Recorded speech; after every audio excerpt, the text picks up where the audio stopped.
Newton's law of gravitation.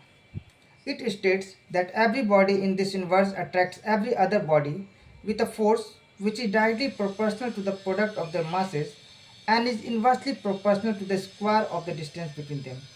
इसका मतलब यह है कि हर एक ऑब्जेक्ट इस यूनिवर्स में हर एक दूसरी ऑब्जेक्ट को अट्रैक्ट करता है, लेकिन उनके बीच में जो फोर्स लगता है वो डायरेक्टली प्रोपोर्शनल होता है उनके प्रोडक्ट ऑफ देयर मासेस के और इन्वर्सली प्रोपोर्शनल होता है उनके स्क्वायर ऑफ द डिस्टेंस के।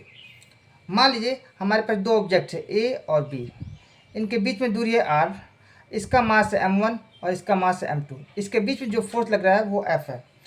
तो न्यूटन्स लॉ ऑफ ग्रेविटेशन का F is proportional to m1 m2 हमने लिख दिया। F is inversely proportional to square of the distance between them, तो F is proportional to 1/r² लिख दिया। इन दोनों को हमने एक साथ जोड़ दिया, F is proportional to m1 m2/r²। जब भी प्रोपोर्शनलिटी हटती है तो कोई कांस्टेंट आके जुड़ जाता है, तो यहाँ जो कांस्टेंट आके जुड़ा है उसको हम जी कहते हैं। ठीक है, जी का मतलब है यूनिवर्सल ग्रेविटेशनल कांस्टेंट, तो F equal to G m1 m2/r² हो गया।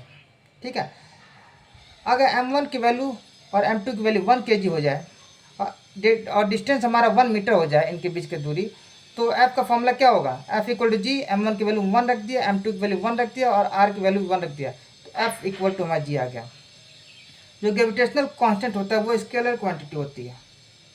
The value of G is 6.67 into 10⁻11 newton metre square पर kg स्क्वायर। चलिए इसकी यूनिट निकाल लेते हैं। यूनिट ऑफ जी कैसे निकलता है? एफ का फॉर्मूला हम जान गए, F equal to G m1 m2/r²। यहाँ से हमने जी को अलग कर लिया, तो जी का फॉर्मूला बना G equal to F into r²/m1 m2। जानते हैं हम कि फोर्स की यूनिट न्यूटन होती है, डिस्टेंस की यूनिट मीटर होती है, तो ये स्क्वायर में है तो यहाँ हमने मीटर स्क्वायर लिख दिया। m1 की यूनिट kg में होगी और m2 की भी यूनिट kg में होगी, तो जी का हमारा यूनिट क्या बना? G equal to newton metre square पर kg स्क्वायर।